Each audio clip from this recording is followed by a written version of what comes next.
नक्षत्र है अश्लेषा, और जैसे आपने बताया भी कि अश्लेषा नक्षत्र का प्रथम चरण चरण है, तो व्यक्ति राज्य भोग करता है। हम्म और त्रयोदशी का तिथि है त्रयोदशी, तो व्यक्ति नेटिव काम अग्नि में जलता है। हम्म। अम, योग है परिग। परिक। मुझे भी परिक का नहीं पता। परिग के दो अर्थ आते हैं। एक जगह आता है कि पक्षी की तरह व्याकुल रहता है, एक जगह आता है इसके जीवन में अचानक से बड़े टर्न आते हैं। परिग एक्चुअली चमकती हुई बिजली का हथियार बोला गया है, अस्त्र बोला गया है। तो इसके जीवन में अचानक से कटाव और ये सब देखने को मिलते हैं। साथ ही साथ इनको एक यहाँ पे सलाह भी दी जाती है कि अग्नि भय से दूर रहना चाहिए, करंट से दूर रहना चाहिए, जो कभी कभी नुकसान दे सकता है। जी। ओके। और करण है गार। तो जो गार होता है उसको वो गांठ का प्रतीक होता है, तो लाइफ नहीं, में काम नहीं, नहीं। नहीं, नहीं, नहीं। करण है घर। घर का अर्थ होता है तीखा, विषैला, केमिकल, इंजीनियरिंग, भूमि से संबंधित काम, ये सब कहे गए हैं। तो इंजीनियरिंग का काम होता है, केमिकल से रिलेटेड काम होता है, साथ ही साथ आपका भूमि से रिलेटेड काम हो सकता है। ये सब उसमें कहे गए हैं, इंजीनियरिंग से रिलेटेड काम होता है। घर का अर्थ होता है तीखा, विषैला, पृथ्वी। जी। Okay, sorry sorry. वार है मंगलवार, तो कुंडली में जहाँ पर मंगल होगा वो अ, भाव हमेशा एक्टिवेट रहेगा। और वार है मंगलवार मंगल और वारपति। वारपति, ठीक बोला आपने, वारपति लेकिन वीक है। उसका कारण क्या है? सूर्य है 19 डिग्री के, मंगल है 19 डिग्री के। तो एक प्रकार से वारपति अस्त है। अब वारपति अस्त है तो दो चीजें कहते हैं कि वार यदि अस्त है तो व्यक्ति की आयु कमजोर होती है। आयु कमजोर होने का अर्थ क्या है कि व्यक्ति का एक तो दैहिक आयु, मतलब जो उसकी बॉडीली एज है, वो कम हो सकती है। और अनफॉर्चुनेटली इसके अंदर यदि देखा जाए तो मंगल जो है अष्टमेश भी है। तो थोड़ा सा कभी कभी ऐसा शक होता है कि कहीं बॉडीली एज जो है कम ना हो जाए। बॉडीली एज के कम होने के दो तीन मतलब निकाल सकते हो आप। ऐसे व्यक्ति अपनी जो एज है उससे अधिक मैच्योर दिखने लग जाएं जल्दी, और फिर धीरे धीरे उनकी एज ही कंप्लीट हो जाए। दूसरी बात है, जैसे कहते हैं कि आयु यदि क्षीण है या वारपति क्षीण है तो इनकी जो काम होता है उसको लोग बहुत देर तक याद रख नहीं पाते, अर्थात ऐसा ये लोग कुछ बहुत कर नहीं पाएंगे जिसके कारण से लोग इन्हें देर तक याद रख पाए। आयु को क्यों बोला गया है यदि आप सब जानते हैं? आयु क्या है? आयु अष्टम स्थान है। अष्टम स्थान आयु, आयुष कारक होता है शनि। और अष्टम स्थान से देखें और शनि से देखें तो पैतृक, धन, संपत्ति। अब पैतृक क्या है? यदि आप किसी से भी पूछते हैं तो एक प्रश्न आता है, आपका वजूद क्या है?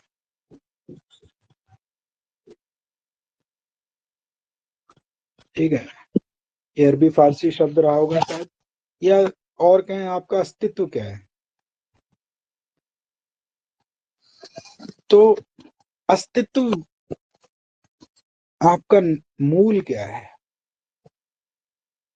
मिलते जुलते चीजें अस्तित्व है। तो आठवां स्थान पैतृकता को बताता है, पैतृक धन संपत्ति को बताता है, आपकी आयु को बताता है। कई परिवारों में आप देखेंगे कि उनके परिवार में लगभग सबकी आयु लंबी होती है। मेरे ब्रह्मलीन गुरु ये कहा करते थे, आज वो नहीं है, मैं उनको बहुत, वो कहते थे कि हमारे परिवार में कोई 70 से ऊपर बहुत ज्यादा गया नहीं। और साथ में वो ये भी कहते थे कि जो माता जी हैं, मतलब उनकी जो जीवन संगनी है वो मेरे बाद जाएंगी, मैं पहले जाऊंगा। हम उनकी बात को अनसुना करते थे। तो 72 की एज में उन्होंने अपनी आयु पूरी करी। तो उन्होंने कहा था कि 70 से ज्यादा जाते नहीं, तो 72 में हो गए। उनके जो भाई थे वो 60 वर्ष की आयु में, उनके जो स्वयं के पुत्र थे वो 50 वर्ष की आयु में। तो 8वां स्थान क्या है व्यक्ति का? 8वां स्थान उसके अस्तित्व का है। और कई लोगों को आप देखेंगे कि उनके परिवार में सब लंबी चिर आयु के ही लोग होते हैं। तो ये भी 8वां स्थान है। तो उनके परिवार में लगभग लगभग लोग 80-85 तो जी जाते हैं। तो इसका मतलब ये हुआ कि कोई तो इनके अंदर डीएनए जिसे कहा जाए वो है, जो इस आयु को इतना लंबा लेके चल रहा है। यद्यपि सबके अपने ग्रह हैं। तो 8वां स्थान हमारे आयु को संकेत देता है। आयु, और इसका जो कारक है शनि, वो हमारे अस्तित्व को। तो शनि, यदि आगे भी आप भविष्य कथन प्रिडिक्टिव एस्ट्रोलॉजी को समझेंगे तो इसका ध्यान रखना चाहिए। जहां शनि विद्यमान होता है पत्रिका के भीतर, वहां से भी आपका अस्तित्व बनता है। लगन में है तो खुद से, दूसरे स्थान में है तो वाणी से, तीसरे स्थान में तो भाई बहनों से, पराक्रम से, चतुर्थ में तो राजनीति से, संपर्क से, भूमि से, पंचम में तो विद्या से, छठे में तो प्रतिस्पर्धा से, सप्तम में तो दैनिक व्यापार से, सामाजिक ताने बाने से, अष्टम में तो इस प्रकार से। तो शनि क्योंकि आयु का कारक है और आयु अस्तित्व से जुड़ी हुई है, 8वां स्थान का कारक है, इसीलिए शनि। तो जो भी कार्य हम देर तक याद रख पाए वो ही व्यक्ति का अस्तित्व है, जो उसके ना रहने के बाद भी बना रहता है। इतने महान पुरुष जो आज नहीं है, लेकिन उनको हम याद करते हैं उनके कार्यों के कारण से। इसीलिए तो यदि अष्टमेश क्षीण हो, अष्टम स्थान में पाप प्रभाव हो और वारपति कमजोर हो, तो व्यक्ति का, और हमारे जो सदस्य हैं जिन्होंने चार्ट दिया है, वो मैं यही कह सकता हूँ कि भाई देखिए, जब जन्म पत्री खोलते हैं तो सभी प्रकार के योग नजर आते हैं, अच्छे भी बुरे भी। तो उसमें जैसा बोला जा रहा है, कहीं उनको ये चीजें फील ना हो, उनको ये चीजें चुभे ना, लेकिन जो ज्योतिष में जो पढ़ा है उससे बता रहे हैं कि अष्टमेश यदि क्षीण हो, कमजोर हो, तो व्यक्ति का अस्तित्व बहुत ज्यादा बन नहीं पाता। अर्थात उसकी जो काम करने का जो वो है, आपके काम करने का जो पारितोष है, वो देर तक लोग याद नहीं रख पाएंगे कि भाई इन्होंने क्या काम किया, अर्थात उन्होंने जीवन में ऐसा कोई बहुत बड़ा काम कर नहीं पाएंगे। ये सब उसके बारे में बता रहा है। तो पहला था हमारे पास नक्षत्र अश्लेषा। अश्लेषा क्या है? अश्लेषा को समझें तो अश्लेषा है मेघनाथ के द्वारा फेंके गए वो बाण, जिसमें भगवान श्री राम और लक्ष्मण को बंधन में ले लिया था, वे अश्लेषा कहलाई। जो लोग ध्यान साधना करते हैं तो कुंडलीन, जिसे कुंडली कहा जाता है, वो भी अश्लेषा है, जो मूलाधार में वास करती है। गोल चक्र ही है, ठीक है। तो अश्लेषा नक्षत्र से क्या नजर आता है कि व्यक्ति चीजों को जकड़ लेता है, छोड़ना नहीं चाहता, गहराई अपने ही ताने बाने में उलझा हुआ है, उससे बाहर नहीं निकलना चाहता। उसी को कुंडलीन कहते हैं। ध्यान कब लगता है? जब आप अपने आप को आत्म साधना करते हो, अंतर आत्मा से करते हो। प्रथम चरण राज्य सुख, लेकिन इसके बाद भी व्यक्ति को राज्य सुख प्राप्त है। जब कभी वैधव्य योग या विधुर योग पढ़ाएंगे तो उसमें भी आता है अश्लेषा नक्षत्र, ज्येष्ठा नक्षत्र, और अश्लेषा और ज्येष्ठा के लिए विशेष कर कहा गया है। इसमें थोड़ा ध्यान रखना चाहिए, अगर ये नक्षत्र उदित है तो दाम्पत्य में इनसे भी पीड़ाएं आती हैं। कभी अवसर मिलेगा तो विदुर या वैदव्य योग पढ़ाएंगे। तो अश्लेषा नक्षत्र से हमारे पास 3 चीजें निकल के आई। व्यक्ति अपनी ही बनी बनाई सीमाओं में उलझा हुआ है, उनसे बाहर नहीं निकलना चाहता, और वो जिसको जकड़ ले उसको छोड़ता नहीं है, चाहे वो काम हो, चाहे परिवार के सदस्य हो, या कुछ भी है। एक है जकड़ना और एक है पकड़ना। पकड़ना में एक पॉजिटिव रूप देखा गया। 1 सेकंड के लिए क्षमा करें।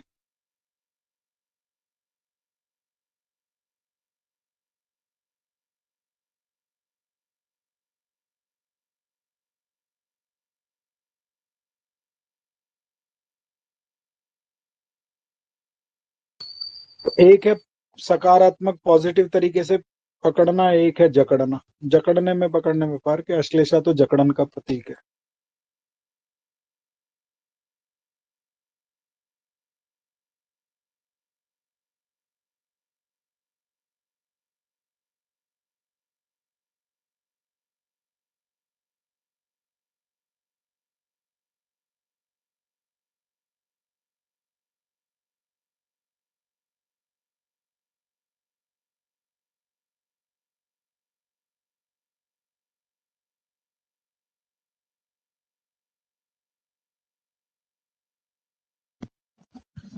तो अश्लेषा क्योंकि कहा गया ये मेघनाथ के फेंके हुए बाण है, तो इसलिए इनकी जकड़न थोड़ी सी नकारात्मक हो सकती है।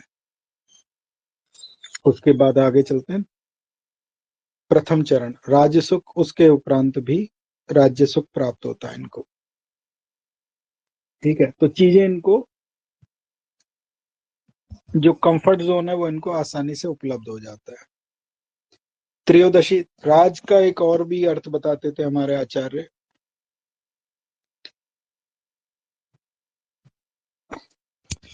जिसके आने से सभा शोभित हो जाए,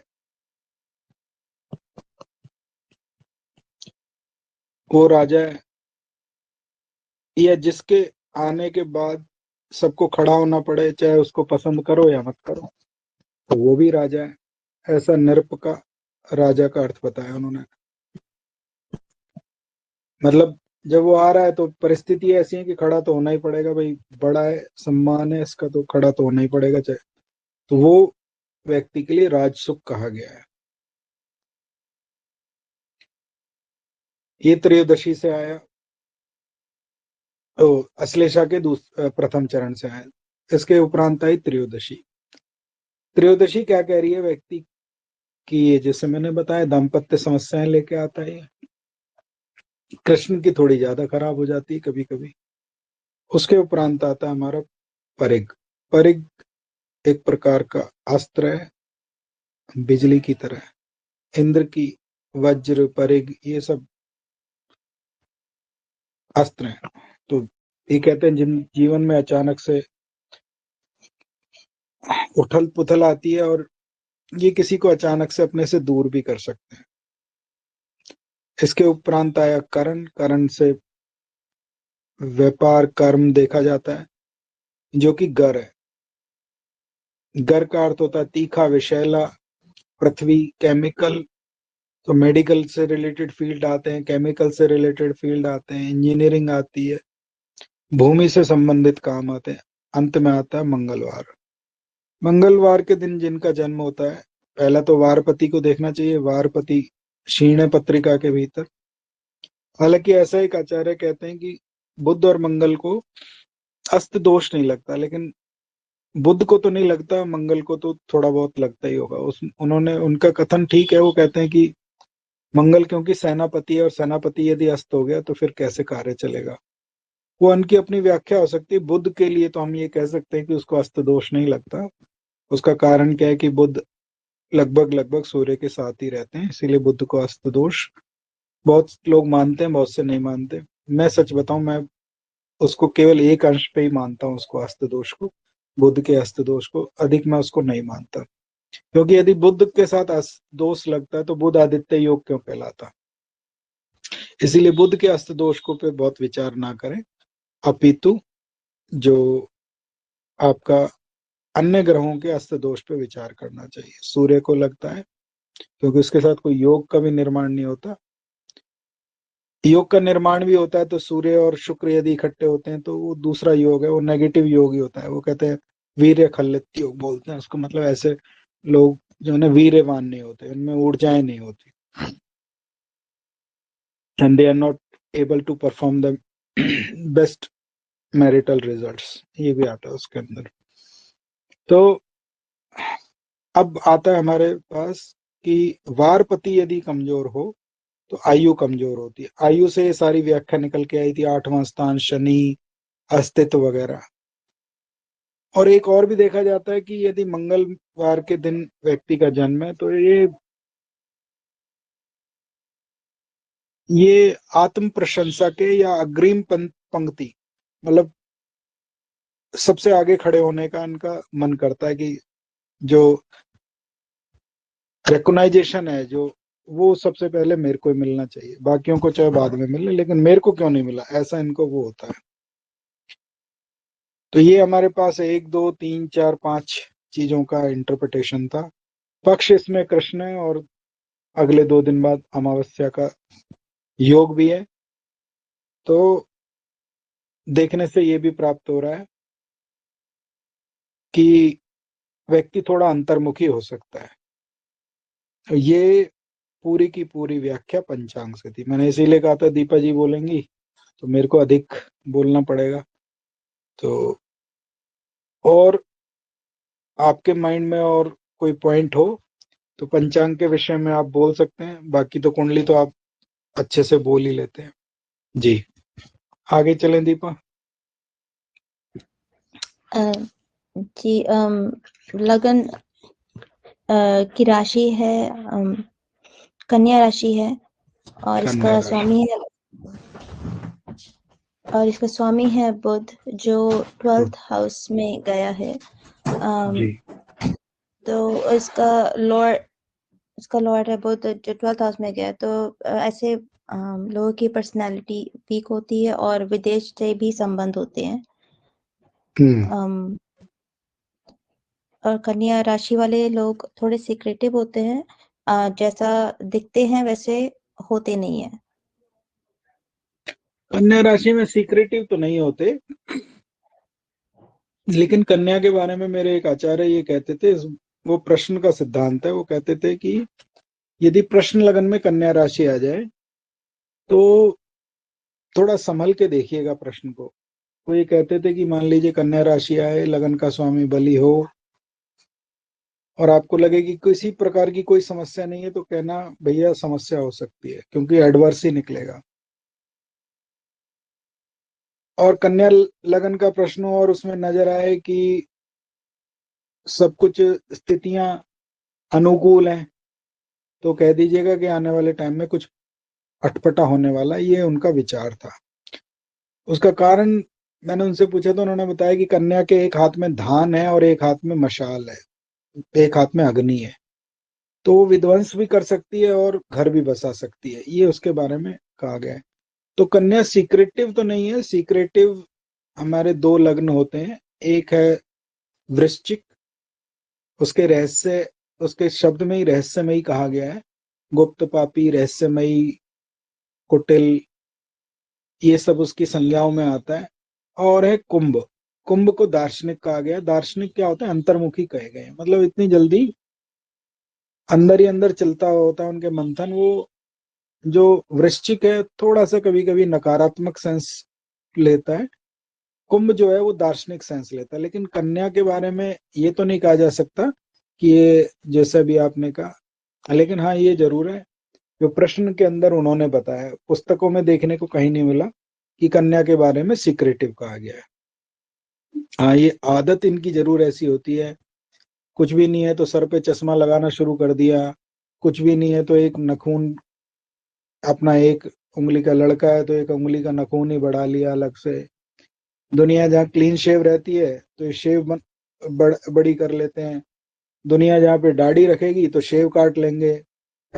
मतलब जो समाज से थोड़ा सा इतर होता है वो इनको समझ आ जाता है, वर्जिनिटी है ये एग्जैक्टली।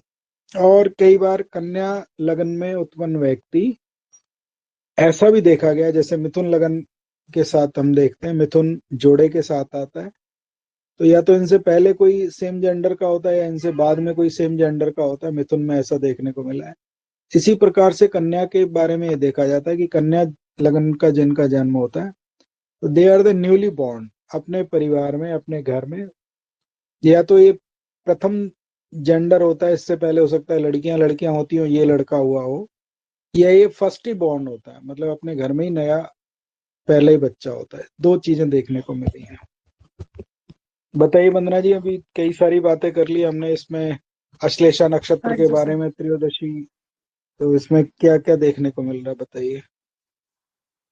सर एक तो यही है कि फर्स्ट बॉर्न है, और हम्म वर्गो साइन में सर जैसे कि वो समाज से अलग वो करना। हम्म। तो सर ये जैसे सारी दुनिया क्लीन शेवन रहती है, तो इनको दाढ़ी बढ़ाने का बहुत शौक है।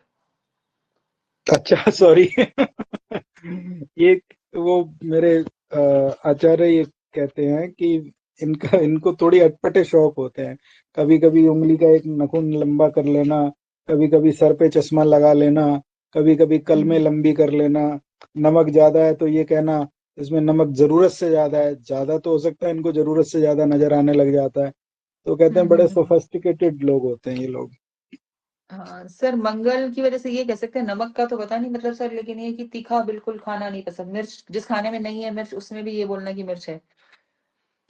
उन्होंने यही कहा और ना, इनके अंदर जो वो होता है ना, नजाकत, कोमलता, हम्म सौम्यता, वो दुनिया से थोड़ी अलग होती है। जैसे आप आप आप सब बहुत सारे हमारे इसके पोर्टल में लेडीज महिला ग्रुप बहुत है, कन्याओं के साथ है इसमें। तो क्या है कि उनके भीतर एक सोफेस्टिकेटनेस होती है, थोड़ा सा अलग दुनिया से। ये कन्याओं का हम्म गुण है। तो कन्या को समझने के लिए कन्या को ही समझना पड़ता है। जैसे मिथुन को हम्म समझने के लिए मैंने कहा कि मिथुन को समझना चाहिए, उसी तरीके से कन्या को समझने के लिए कन्या को समझना चाहिए। जी। बाकी सर जैसे ये है कि अश्लेषा का कि मतलब किसी भी चीज की जकड़ रखना, और सर एक्चुअली में मतलब पकड़ नहीं है, जकड़ ही है। तो ऐसा एटीट्यूड है हम्म कि किसी भी चीज को मतलब अगर आप सोचोगे कोई बिल्कुल चीज वर्थलेस है, उसको फेंकना, उसमें भी 10 चीजें ढूंढना कि इसका क्या यूटिलाइजेशन हो सकती है। हम्म। जी मतलब लेट गो नहीं करना। और जी। अपनी प्रायोरिटी जैसे है कि राज्यसभा में मतलब जितना टाइम मतलब ये है कि अच्छी कंपनीज में काम किया है, अच्छी पोस्ट पे काम किया है, तो वो सैल्यूट तो सबका लगता ही था। हम्म। और सर राज्य सुख वाली मतलब कंफर्ट तो है ही है, कंफर्ट क्योंकि हर तरीके का कंफर्ट इनको मिला है। जी। और सर केमिकल से संबंधित या भूमि से संबंधित काम तो नहीं किया। तो सर मैंने गढ़ वाला तो केमिकल नहीं। और भूमि के साथ साथ और भी बोला था, मैंने इसमें इंजीनियरिंग भी बोला था, केमिकल भी बोला था, और वो भी बोला था। ये उससे आता है आपके करंट से। हाँ तो जी सर, आगे उससे मेन रिलेटेड तो कुछ भी प्रोफेशन नहीं। तो मेन प्रोफेशन तो हमेशा दशम स्थान का स्वामी और दशमेश हम्म, से क्रैक करना चाहिए, और हाँ जी। दशमेश का नवांश अधिपति देखना चाहिए। जैसे कि इसमें जो दशमेश है वो आपका हम्म, मिथुन है, हाँ दशम जी। स्थान में मिथुन है, तो ये कम्युनिकेशन की राशि है। तो आईटी, टेक्नोलॉजी और मार्केटिंग का कॉम्बिनेशन बनता है। उसका स्वामी बुध है जो कि नवांश में वृषभ राशि में बैठा है। तो वृषभ हम्म राशि प्रोडक्टिविटी की होती है, और अर्थ त्रिकोण है तो कॉमर्स को बताती है ये। तो हम्म केवल हम इससे ये कहें, जो कर है गरण, करण जो है गर है, वो तीखा विषैला कहा गया है। तो तीखा विषैले का अर्थ ही होता है it is not a easy, मतलब हर चीज जो ऐसी इजी जो नजर आ रही है वो इजी नहीं है इसके अंदर। हम्म। जी। और सर ये है कि आत्म प्रशंसा या रिकॉग्निशन में सबसे आगे की वो मंगल की वजह से, वारपति की वजह से, तो सर वो भी है। मतलब वो एटीट्यूड ही ऐसा है कि मैं बड़ा तो मुझे सब रिस्पेक्ट करें। हाँ, वो मंगल से आता है, ये बहुत ज्यादा देखने को मिला है। जी। तो बाकी सर मतलब जो जो चलिए। आपने बोला है वो तकरीबन वही सारा कुछ वही है। जी। ठीक है दीपा जी, आगे बढ़िए। सेकेंड हाउस पे चले अभी, फर्स्ट पे और भी हाँ, कुछ है? कन्या में एक और भी चीज देखने को आती है, विदेश से लाभ लेने वाला कहा गया है। उसमें का एक नाव है जो कि जल में तैर रही है, तो समुद्र लागना जल को कहा गया। तो ऐसे में लोग विदेश से भी लाभ लेते हैं, और वो लगन का स्वामी 12वें में। तो विदेश से लाभ लेने के दो तीन मतलब हो सकते हैं। ये जरूरी नहीं है व्यक्ति विदेश जाके लाभ ले, कई बार यहाँ रह के भी बाहर की कंपनियों में काम करने को भी विदेश से लाभ कहा गया है जी। और ये भी हो और सकता है सर क्योंकि एक एक करके बोलो दोनों। इसो क्या आप बोल दीजिए बना। नहीं नहीं दीपा जी बोलिए। मैं तो सिर्फ ये बोल रही थी सर, आपने जैसे बोला था ना कि लगन लॉर्ड अगर 12th में हो तो फैमिली से वो स्टेप सन जैसा एटीट्यूड मिलेगा या अडॉप्टेड वाला एटीट्यूड। हम्म। तो सर वो चीज भी है। लगन का स्वामी और चतुर्थ का स्वामी यदि 12वें में हो तो he is treating like a adopted son. Hmm. हाँ जी और मैं बोलिए ये दीपा जी। कहती ये भी हो सकता है बिकॉज फर्स्ट लॉर्ड 12th में है तो और तो खर्चा भी ऐसे करते होंगे से बिकॉज मरकरी है तो छोटी मोटी चीजों पे ज्यादा खर्चा होता होगा। लगन का स्वामी 12वें में है तो खर्चीला तो कहा गया है, ऐसा तो नहीं कह सकते कि उसके अंदर खर्चीला नहीं होता है। और छोटी मोटी चीजों वाली बातें इसमें तो नहीं कह सकते कि भाई छोटी चीजों पे खर्चा होता है। यदि 12वें स्थान को अपने आप में देखेंगे तो वो बताता है कि खर्चा किन चीजों पे हो सकता है, वह किन चीजों पे हो सकता है। तो 12वें स्थान में मूलतः दो ग्रह रह जाते हैं, एक है मंगल और एक है शनि। तो मंगल के कारण से पिता पे खर्च होता है, पिता की या परिवार पे। मंगल जो है उसके बारे में बताता है, हमारी फैमिली के बारे में। मंगल और चंद्र दोनों ग्रह पिता और परिवार के वो बताते हैं, तो पारिवारिक उस पे खर्चा बताता है। और मंगल जो होता है वो मूलतः भाई बहनों पे खर्चा बताता है। तो इसको और जब आगे व्याख्या करेंगे तो जो राज सुख है उसके लिए खर्चा बताता है कि 12वें में सूर्य होने से मैंने ये देखा है कि ऐसा व्यक्ति अपने आप को दुनिया के सामने बनाए रखने के लिए कि मैं बहुत कुछ हूं, उसके लिए खर्चा कर रहा होता है। और 12वें में मंगल, इसको पता ही नहीं हो रहा होता कि इसका पैसा कैसे चोरी हो रहा है, ये संकेत देता है उसके अंदर।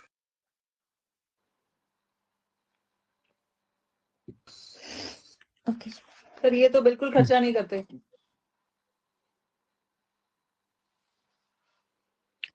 12वें में खर्चे का रूप मैंने पूछा है कि उन्होंने बोला कि 12वें में जो वो है तो वो क्या है। वैसे अगर मैं आपको सही बात बताऊं ना, एक और मैंने पिछले कई चार्ट्स में लगा के देखा, आप भी देखिएगा। ऐसा कहा जाता है सूर्य जिस स्थान पे बैठा हो तो उस स्थान को वो जला देता है। तो यदि 12वें स्थान में बैठा है तो स्वाभाविक है कि 12वां स्थान आपका बेड प्लेजर्स का होता है, 12वां स्थान खर्चे का होता है। तो 12वें स्थान में यदि सूर्य है तो कई बार व्यक्ति को बेड प्लेजर्स में दिक्कत आती है, और 12वें स्थान में यदि सूर्य है तो उसके खर्चे बहुत कम होते हैं। जो ज्योतिष के दो सिद्धांत हैं, एक है जो पुस्तकों में लिखा हुआ है हम उसको भी पढ़ें, और एक है जो हम अपने अनुभव में लेते हैं लगातार। जैसे कि अगर ये देखें, इसमें राहु 1 डिग्री 44 अंश का है। तो ऐसा लगता है कि इनके जन्म के छठे वर्ष में, जब इनका जन्म हुआ होगा तो इनके छठे वर्ष में घर में किसी वृद्ध व्यक्ति की, बुजुर्ग व्यक्ति की, बड़े व्यक्ति की, कहीं उसमें पिता बोला है, कहीं वृद्ध बोला है, कहीं घर में बुजुर्ग बोला है, उनके साथ मतलब छठे वर्ष के भीतर सात। तो इसको चौथा लगा लो, पांचवा लगा लो, छठा लगा लो, सातवां लगा लो, तो 4 से लेके 7 तक मान लो। तो उसमें घर में किसी बड़े व्यक्ति का जो है ना नुकसान होता है, जाना लिखा होता है इसमें। तो ये अनुभव, अब ये तो वंदना जी बताएंगे कि ऐसा हुआ या नहीं हुआ इनके जन्म के बाद, क्योंकि ये जन्म पर तो कंफर्म करना पड़ेगा मुझे। वो तो मैं सर पूछ के बता 70 दूंगी। 72 बॉन्ड है ना ये। हाँ जी। तो 72 बॉन्ड का मतलब है कि छठा वर्ष हो गया 72, 73, 74, 75, 76, 77, 78। तो 78 से लेके 78, 79, 80 और 81, 78 से लेके और 81 तक में ये देखे परिवार में कोई वृद्ध व्यक्ति अपनी आयु पूरी तो नहीं कर गया था या उसका टर्मिनेशन तो नहीं हो गया था, तो वो देखेंगे वो क्या है कि राहु बृहस्पति के ऊपर से गोचर कर जाएगा एक तरीके से। मतलब एक प्लेनेट को स्टेशनरी रखिए, एक प्लेनेट को मूव करिए, राहु उल्टा चलेगा तो एक प्लेनेट बृहस्पति के ऊपर से गोचर कर जाएगा। बृहस्पति घर में बड़े व्यक्ति का संकेत देता, दादा का, पिता जैसे किसी व्यक्ति का, या परिवार में किसी बड़े का, ताऊ का, चाचा का। तो ये हो गया सर अनुभव। ये मैं कंफर्म करके ज, बता दूंगी ज, इसका। जैसे जैसे मंगल और सूर्य इसमें सेम डिग्रीज पे है, मंगल सूर्य सेम डिग्रीज पे और मंगल तृतीयेश है इसमें। तो ये दो चीजें बताता है, व्यक्ति के भाई बहन होने चाहिए लेकिन किसी एक भाई बहन के साथ नुकसान होना चाहिए। मंगल और सूर्य जैसे हमारे आचार्य कहते थे ये पल्मोनरी डिजीज का कॉम्बिनेशन है, जो चेस्ट इन्फेक्शंस होते हैं। यदि उसे देख रहे हैं तो जो छठा स्थान होता है वो हमारे सखाओं का है, छठे से अपोजिट जो है वो उसके बारे में बता रहे हैं। तो मामा के परिवार में किसी को क्रॉनिक परमानेंटली डिजीज होनी चाहिए, या भाई बहनों में से किसी को कोई परमानेंटली डिजीज होनी चाहिए जो चेस्ट से रिलेटेड होती है। तो ये है जो सूत्र जो हमारे सर ने बताए। जैसे हमने कहा कि कन्या का क्या है, मिथुन का क्या है, तो ये बात क्यों आरंभ हुई थी कि खर्चा करते हैं या नहीं करते हैं। 12वें स्थान में यदि सूर्य बैठा हो तो आप भी बहुत सारी पत्रियों में लगा के देखिएगा, एक तो ये खर्चा करते नहीं है, दूसरी बात अगर ये खर्चा करते हैं तो उसलिए खर्चा करते हैं जिससे इनकी वाहवाही हो, क्योंकि सूर्य राज का प्रतीक है। तो थोड़ा सा भी खर्चा कर दिया तो चार लोगों को ये लगना चाहिए कि हाँ भाई मेरी वाहवाही हो रही है, तो उसलिए खर्चा होता है। 12वां सूर्य खर्चे कम करवाता है, जलाता है 12वें स्थान को, तो खर्चे कम कराएगा, लेकिन जो खर्चा कराएगा वो इसलिए कराएगा कि उसकी प्रशंसा हो जाए। जी सर ये राहु वाला एक बार प्लीज बता दीजिए, राहु और जुपिटर वाला जो आपने बताया ना वृद्ध व्यक्ति का, वो 1 डिग्री का, वो चीज क्लियर नहीं हुई। राहु की जो गति होती है, एक सेकंड,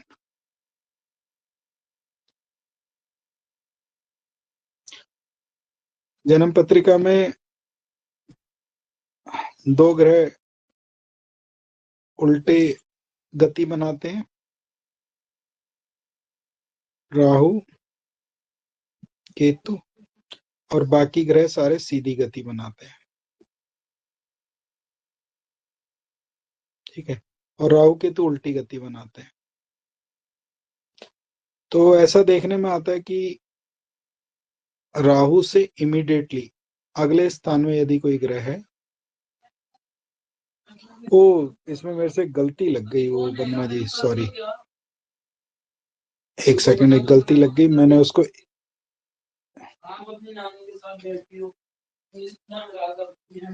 हाँ इसमें मेरे से एक गलती लग गई। राहु है हमारे पास 1 डिग्री 44 मिनट का, तो अभी तो ये अगले वर्ष में ये इस स्थान में प्रवेश कर जाएगा।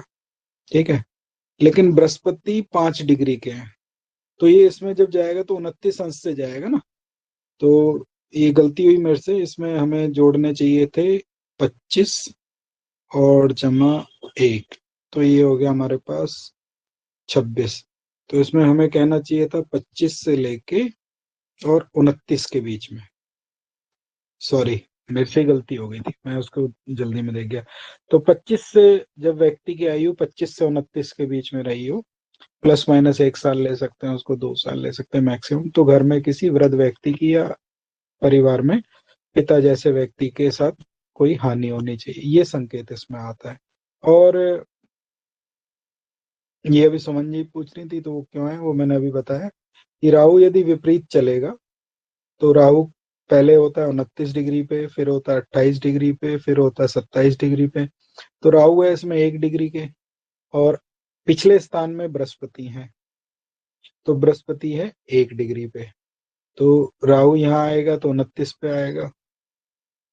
ठीक है, वो 5 डिग्री पे थे वहां पे बृहस्पति, तो यहाँ 1 डिग्री कवर करते ही राहु अगले स्थान में, पिछले स्थान में जाएगा। तो कहने का अर्थ है राहु का गोचर एक ग्रह को स्टेशनरी रखो, स्थिर रखो, और राहु को पीछे, लेकिन वो ग्रह राहु से इमीडिएटली पिछले भाव में होना चाहिए, तब जाके वो योग बनाता है। जैसे मान लीजिए यदि राहु यहाँ पे होते और सूर्य यहाँ पे होते, तो ये तो बहुत, इसके तो परिणाम देखे ही गए हैं। जैसे ही राहु यहाँ से गोचर करेगा, मतलब सूर्य को स्थिर रखिए, राहु को मूवमेंट कराइए, तो आप देखेंगे पर डिग्री 1 ईयर लेते चले जाइए। तो अब ये ऐसे मत लेना कि भाई इसमें तो 30 डिग्री इसमें, 30 डिग्री इसमें, 30 डिग्री इसमें, और लेकिन यहाँ पे कोई प्लेनेट है तो 90 साल में होगा। ये केवल जो इमीडिएटली पिछले भाव के लिए बोला गया है, ऐसा नहीं है कि वो इतना। फिर तो ऐसे तो अगर जन्म पत्रिका में यहाँ पे है राहु और सामने तो 180 डिग्री हो गया, तो वहां तक पहुंचने में 100, तो एक व्यक्ति 180 साल वर्ष बाद कोई घटना घटेगी, वो नहीं है। राहु से तुरंत जो पिछले भाव में ग्रह है, वो जिस चीजों का कारक है, सूर्य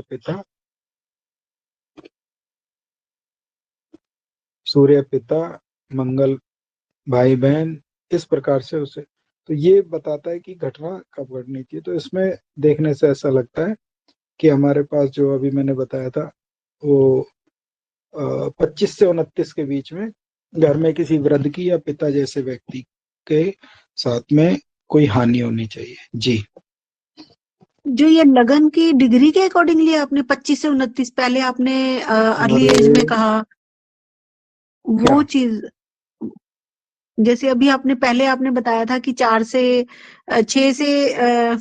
10 साल के बीच में मतलब 78 नहीं, to 81 जैसे बताया था। नहीं, वो मेरे से गलती हो गई थी। मैंने बोला कि राहु की जो डिग्री है उसको पीछे करिए, और उससे जो पीछे बैठा हुआ ग्रह है उसको वो कब छुएगा, तो उससे ईयर निकाले अच्छा, जाते हैं। ठीक है लगन ठीक से है इसका कोई लेना देना नहीं चाहिए। ठीक है ठीक है, ओके थैंक यू। हाँ जी दीपा जी। सेकंड लॉर्ड का स्वामी है वीनस, और वो गया है 11th हाउस में। तो अपने पैसा, अपना धन किसी प्रॉपर्टी में या किसी पर इन्वेस्ट करा होगा। मुझे इतना इसकी वो नहीं पता इसके आगे। दूसरे स्थान का स्वामी 11वें में हो तो कुल मिला के ये देखने को मिला है कि ऐसा व्यक्ति पैसे वाला होता है, पैसा उसके पास बना रहता है। दूसरा, शुक्र कर्क राशि में दाम्पत्य समस्याएं देता है। जितना ये सिंह राशि में देता है उससे अधिक कर्क राशि में देता है। शुक्र यदि कर्क राशि में हो तो ये मैरिटल प्रॉब्लम देता है। और यदि चलित में देखें तो दूसरे स्थान का स्वामी 10वें में आता है। यदि दूसरे स्थान का स्वामी 10वें में हो तो एक प्रकार से बोल के धन कमाना, सेल परचेज से धन कमाना, और आपके आईटी से धन कमाना आता है। नेगेटिव ये है कि यदि दूसरे स्थान का स्वामी 10वें में हो तो ये पुत्र चिंता का संकेत है। तो मतलब बच्चे होने में दिक्कत आए, बच्चा हो तो उसके बाद फिर भी चिंतित रहे, तो इनकी तो मैरिज ही नहीं हुई, विवाह ही नहीं हुआ, तो ऐसे में तो फिर बाकी बात क्या करें। जी,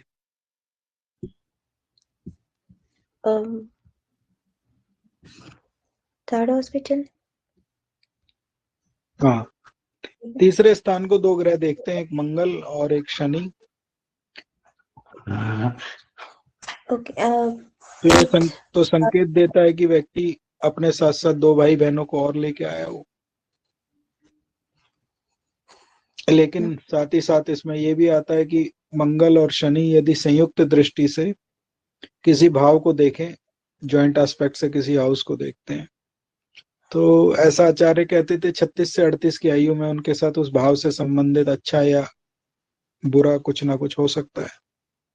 तो 36 से 38 आयु इनकी निकाल ली जाए तो उस समय पे ये देखा जाए, और उसमें से एक षष्टेश है और एक अष्टमेश है, तो दोनों ही एक प्रकार से इस पत्रिका के लिए तो क्रूर ग्रह तो हैं। लेकिन मेरा ऐसा मानना है शनि और मंगल दोहरे एस्पेक्ट से, जॉइंट एस्पेक्ट से यदि किसी भाव को देखते हैं तो उस भाव के फल में नुकसान होता है, और विशेषकर यदि उस भाव का स्वामी और कारक त्रिक भावों में गया हो। ऐसा वरामीर कहते हैं यदि 9वें स्थान को शनि मंगल देखें और सूर्य पीड़ित हो या 9वें स्थान का स्वामी पीड़ित हो तो पिता को हानि होगी। इसी प्रकार से यदि शनि और मंगल तीसरे स्थान को देखते हैं तो तीसरे स्थान से संबंधित हानि दिखाई देती है। तो ऐसे में व्यक्ति को छोटी यात्राओं में दुर्घटना होने का योग, सर्वाइकल पेन और भाई बहनों से दूरी या भाई बहनों के लिए इनका स्वभाव ठीक ना हो या भाई बहनों का स्वभाव इनके लिए ठीक ना हो, ये संकेत इसमें तीसरे स्थान से आते हैं। नो अनडाउटली ये तो कहा जा सकता है कि मंगल और शनि तीसरे भाव को देखते हैं तो ऐसा भी देखने को मिलता है कि ऐसा व्यक्ति अकेला नहीं होता, उसके साथ साथ और भाई बहन भी होते हैं। तो और भाई बहन तो इसमें 2 और होने चाहिए, लेकिन साथ में एक किसी को शारीरिक कष्ट भी होना चाहिए। और ये भी है क्योंकि थर्ड हाउस का लॉर्ड 12th में है तो अपने एफर्ट्स में भी इनको फेलियर मिलता होगा। हाँ, प्रयास में विफलता। ये देखने को मिलता है। तीसरे स्थान का स्वामी यदि 12वें में हो तो 2-3 तरह के योग देखने को मिलते हैं। The native is a hang packed, ऐसा भी एक पुस्तक में लिखा हुआ, कहता है जोरू का गुलाम होता है। अब जोरू का गुलाम तो इसमें होगा कहाँ पे, जब व्यक्ति का विवाह ही नहीं हुआ। तो ये है कि बाई चांस कभी जीवन में कोई पसंद आया हो तो उसी की बात फॉलो करके अपनी लाइफ को डिस्टर्ब किया हो।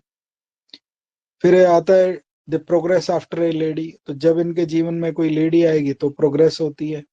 अब इस 71 की 72 की एज का इनका जन्म है, तो स्वाभाविक है कि व्यक्ति जो है 44 के आसपास 54 के आसपास हो चुके हैं। तो ऐसे में अब क्या वो मैरिज का सुख मिलता है, लेकिन मिलेगा तो ये है कि he may prosperous after the joining a lady.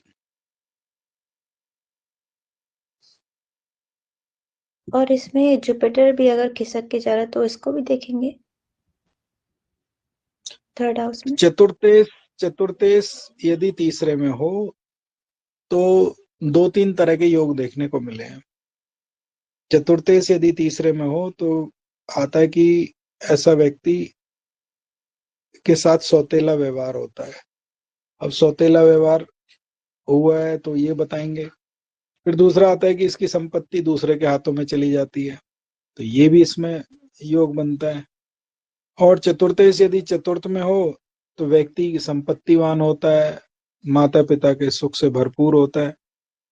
तो अब इसके 2 जगह पे रिफ्लेक्शन आ रहे हैं, तो इसमें देखना चाहिए कि भाई इसमें क्या इसमें नजर आता है।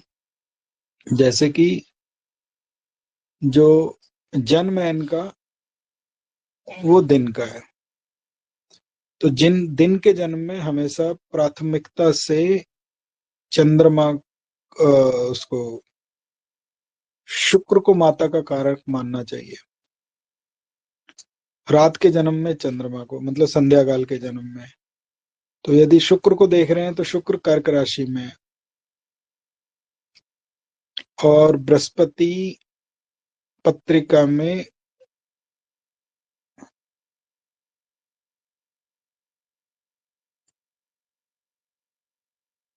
एट्थ लॉर्ड 12th में, 4th लॉर्ड 3rd में।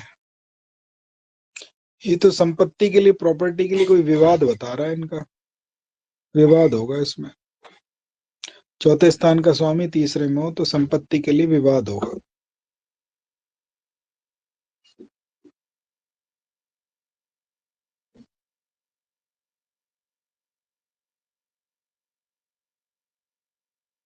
आगे बढ़ो।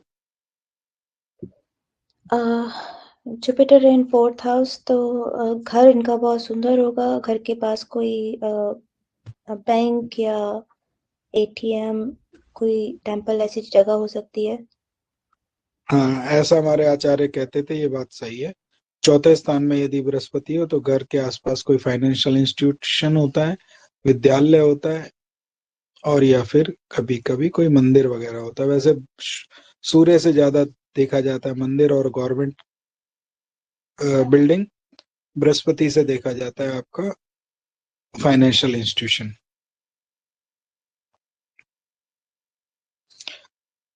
यदि 10वें स्थान में एक चीज, हाँ इसमें अच्छा हुआ इन्होंने बोला, यदि 10वें स्थान में बृहस्पति हो लड़की कन्या की पत्री में, तो बड़ा अच्छा सूत्र याद आ गया, अच्छा किया। यदि 10वें स्थान में बृहस्पति हो कन्या की पत्रिका में,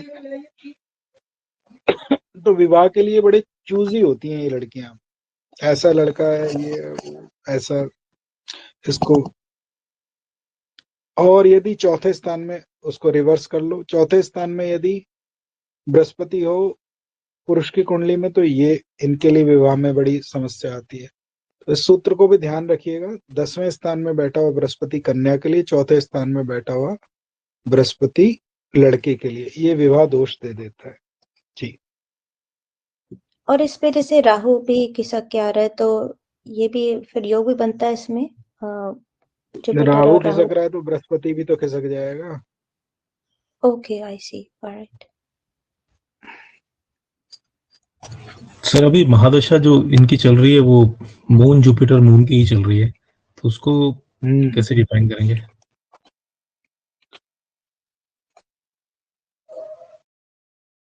महादशा को देखने के लिए यदि महादशा स्वामी बृहस्पति है और चंद्रमा है, और अंतरदशा स्वामी बृहस्पति है और प्रत्यंतर दशा स्वामी फिर चंद्रमा है। सबसे पहले एक देखने का योग आता है कि महादशानाथ और अंतरदशानाथ आपस में किस अक्ष में बैठे हुए हैं। तो ये 6-8 के अक्ष में बैठे हुए हैं।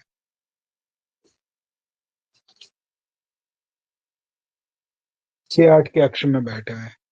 तो कोई भी जब ग्रह 6-8 के अक्ष में बैठा हो, तो उस समय उस जो आपस में जो कारक हैं उनसे देखना चाहिए। तो बृहस्पति चौथे स्थान का स्वामी है और चंद्रमा 11वें स्थान का स्वामी है। तो लाभ, विशेष पत्र की प्राप्ति और बृहस्पति के कारण से चतुर्थ स्थान, दाम्पत्य स्थान, उन दोनों को लेके कुछ इस समय घटनाएं चलती हैं। अब सीधा बृहस्पति पे आ जाइए। ऐसा आचार्य कहते हैं कि बृहस्पति से मतलब जो दशापति है उसका जो विंशोत्तरी दशा नक्षत्र है उससे भी वो निकालने चाहिए। तो बृहस्पति मूल नक्षत्र में है, अर्थात उसका विंशोत्तरी दशापति हुआ केतु, और केतु फिर दोबारा से महादशानाथ के साथ में है, तो 11वें स्थान में। ये टाइम व्यक्ति के लिए, इनकम के लिए एक बार के लिए थोड़ा सा ठीक हो सकता है, लेकिन पारिवारिक सुख के लिए दिक्कतें दे सकता है। मैंने फिर आपको एक बात अभी और भी बताई है कि सिंह राशि में सूर्य और कर्क राशि में केतु, ये अच्छे नहीं होते। कर्क राशि में केतु कई बार माँ या मातुल्य व्यक्ति के लिए कष्ट लेके आता है, और सिंह राशि में सूर्य पिता या पिता तुल्य लोगों के लिए कष्ट लेके आता है।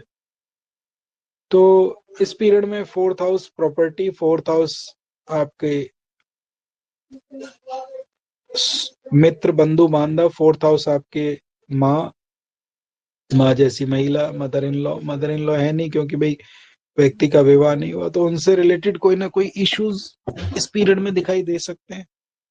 और वो बृहस्पति क्योंकि शिफ्ट भी हो रहा है, तो स्थान परिवर्तन का भी योग हो सकता है कि घर चेंज किया जाए। लेकिन ये ऑलमोस्ट दशा जो है समाप्त होने की तरफ है, 5वें महीने में समाप्त हो जाएगी। तो इस पीरियड में ये सब चीजें देखने को मिल सकती हैं। और गाड़ी, वाहन, इन सब का भी इसमें योग लगा लेना चाहिए जब चौथे स्थान को पढ़ेंगे तो। हाँ जी दीपा जी। 5th हाउस पे चलें तो इसका यहाँ पर है राहु, तो एजुकेशन में शायद कोई ब्रेक हुआ होगा। और देखे तो शायद ही अपना पैसा शेयर मार्केट या शेयर ट्रेडिंग से भी कमाते हो। पंचम राहु जो होता है ना, पांचवा स्थान नॉलेज का है, ज्ञान का है। तो पंचम में राहु बैठा हो तो ऐसे व्यक्ति की इच्छा होती है बाय हुक या बाय क्रुक वो सब चीजें सीखें जिसको ये सीखना चाहते हैं। पांचवें में केतु, ऐसा योग देखने को मिलता है कि they are follow the bad peoples. पांचवें में राहु कई बार ज्योतिष विद्या और तंत्रात्मक ज्योतिष विद्या इसकी तरफ भी रुझान बढ़ा देता है। एक ज्योतिष विद्या है परंपरागत ज्योतिष विद्या और एक विद्या है तंत्रात्मक ज्योतिष विद्या, तो उससे भी आता है। अब उसके और कई, अब मान लीजिए यही योग किसी फॉरेनर की पत्री में बना हो तो तंत्र का मतलब है सिस्टम। तो जो फ्यूचर कास्टिंग का कॉम्बिनेशन होता है, जैसे कि सॉफ्टवेयर बनाना, जैसे आजकल एआई बहुत चल रहा है। तो एआई क्या है, सारा का सारा एआई आपके राहु से आता है। तो वो राहु है, आर्टिफिशियल इंटेलिजेंस। ठीक, आपके मन की, उसको राहु के लिए ज्योतिष का कारक भी बोला ना, तो मन की बात पढ़ लेना। जैसे देवासुर संग्राम में राहु को ये प्रतीत हुआ कि ये तो जो अमृत है ये तो केवल उधर बांटा जा रहा है, इसलिए उन्होंने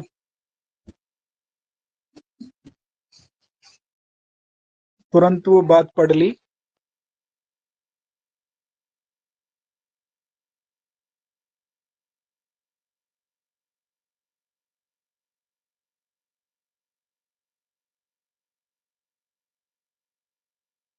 सॉरी, पिछली कक्षा में ये बात हुई थी कि, अच्छा, उन्होंने मैसेज दिया कि पिछली कक्षा में सुमित जी ने कहा कि पांचवें में राहु पितृदोष देता है। हाँ, ये बात ठीक है।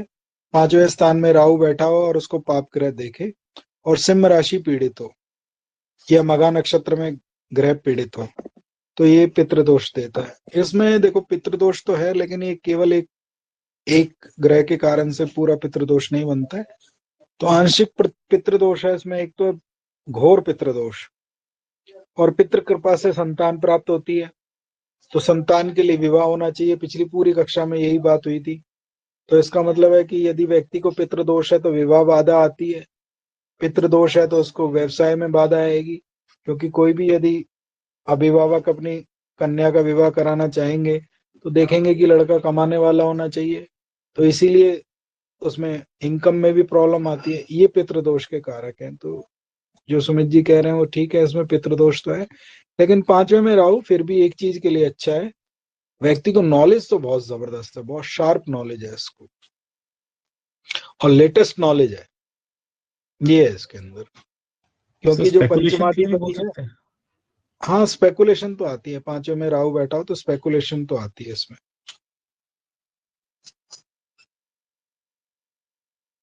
जी। और एजुकेशन में भी ब्रेक हुई हो कि नहीं, बिकॉज राहु है इधर।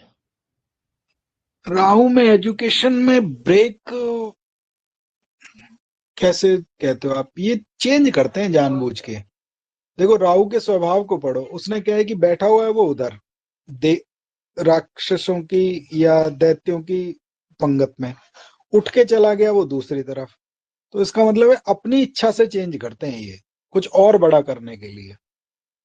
मैं कई बार सोचा कि आपको ना एक पूरा एक लेक्चर दूं 2-3 क्लासेस का कि how to planet give the results in the particular राशि और इन हाउस। जैसे सूर्य है, उसका जैसे अभी मैंने बताया 12वें स्थान में बैठा हुआ सूर्य है, तो खर्च कहाँ हो रहा है? जहां इसकी आत्म प्रशंसा हो, जहाँ पे लोग कहें अरे यार व्यक्ति बड़ा अच्छा है, बहुत चैरिटी करता है, बहुत सबका ख्याल रखता है। चैरिटी का मतलब ये मत समझ लेना समाज सेवा। समाज सेवा के अलावा घर में भी वहां उस जगह तो पैसा खर्च कर दे जहाँ पे 4 लोग देखें, अरे भाई इसने पैसा खर्च कर दिया, सबको पता लग गया ये बड़ा वो है। लेकिन एग्जैक्टली जो सूर्य है वो क्या है, वो चीजों को जलाता है। तो 12वां स्थान जला हुआ है, तो यदि 12वां स्थान जला हुआ है तो इसका मतलब ये भी हो गया कि जो उसके खर्च हैं वो जले हुए हैं, उसका प्रणय सुख है वो जला हुआ है। इसी तरीके से जो राहु है वो क्या है, पहले उसकी भाव उसकी उसको समझे कि वो कह क्या रहा है। जैसे बृहस्पति है, वो सब चीजों को क्षमावान कर रहा है, वो चीजों को छुपाने की कोशिश करता है। तो बृहस्पति चौथे स्थान में है, तो उससे अंतर क्या निकलेगा, बहुत सारी घर में जो घटनाएं चल रही होंगी, माँ उन सब चीजों को छुपाने की कोशिश करेगी। ठीक है, हो सकता है परिवार बनाने के लिए करे या क्या करे, और दूसरे के पुत्र को भी अडॉप्ट कर लेगी। बृहस्पति क्या था, दूसरे के पुत्र को भी अडॉप्ट किया उसने, मतलब जो चीज उसको नहीं समझ आ रही है उसको भी, लेकिन अनिच्छा से अडॉप्ट किया, बाद में फिर उसको पुत्र माना। ये माँ का स्वभाव है। ऐसे ना हर ग्रह को पढ़ने का कभी एक अवसर मिला, आप लोग उसमें बोलेंगे, क्योंकि सबका उद्देश्य होता है कि चार्ट करें, फिर किसी का मन में ये आता है कि चार्ट ना करके वो, यदि आप ग्रहों को, जैसे इसमें शनि है, अस्तित्व कहाँ से, 9वें स्थान से, जैसे मैंने बोला कि शनि कौन है, आपका फियर फैक्टर भी है और आपका अस्तित्व भी है। ठीक है, तो अस्तित्व कहाँ से बना रहा है व्यक्ति, 9वें स्थान से। ऐसे जब उसको पढ़ेंगे ना, तो जिसको कहते हैं मिरेकल रेमेड प्रिडिक्शंस, वो भी आएंगे आपको। चलो छोड़ो, बहुत सारा लंबा कक्षा खिंचती चली जा रही है और समय भी थोड़ा कम बचा। पंचम राहु नवीन ज्ञान को बताता है और अपनी इच्छा से नई चीजों को सीखने के लिए कई बार जो चल रही होती है चीज उसको छोड़ देता है। पंचम राहु स्पेकुलेटर होता है। पंचम राहु तंत्रात्मक ज्योतिष में विचार रखता है। पंचम राहु मूलतः पितृदोष का कारक है। बताइए वंदना जी, ये 4-5 चीजें इसमें हमने बोली थी, सॉरी। हाँ जी सर, स्पेक्यूलेशन है। और सर ज्योतिष का तो कोई इंटरेस्ट नहीं है, बट फैमिली को सर लगता है कि किसी तांत्रिक के चक्कर में है ये। वो सर कोई पता अपनी नहीं। मर्जी से एजुकेशन छोड़ के भी किसी दूसरी एजुकेशन में गए? नहीं सर, एजुकेशन तो रिलेटेड फील्ड से ही करिए। मतलब पहले सारी CS एक की, ही। फिर लॉ तो उसके साथ रिलेटेड ही किया, कॉर्पोरेट लॉ किया, तो वो तो लॉयर तो अपनी, मतलब वो तो उसके साथ जरूरत थी, तो कुछ अलग से कुछ नहीं किया। अच्छा, मतलब मर्जी से छोड़ के अपने बेनिफिट के लिए कहीं नहीं गए। हाँ मतलब सर, हाँ वो क्योंकि एडिशनल थी, वो उसके बाद तो काम ही छोड़ दिया, नौकरी ही छोड़ दी फिर। पर ऐसे एजुकेशन में कोई ब्रेक नहीं था, और एजुकेशन में ऐसा कोई स्ट्रीम चेंज नहीं था, जो स्ट्रीम करी उसी को फॉलो किया।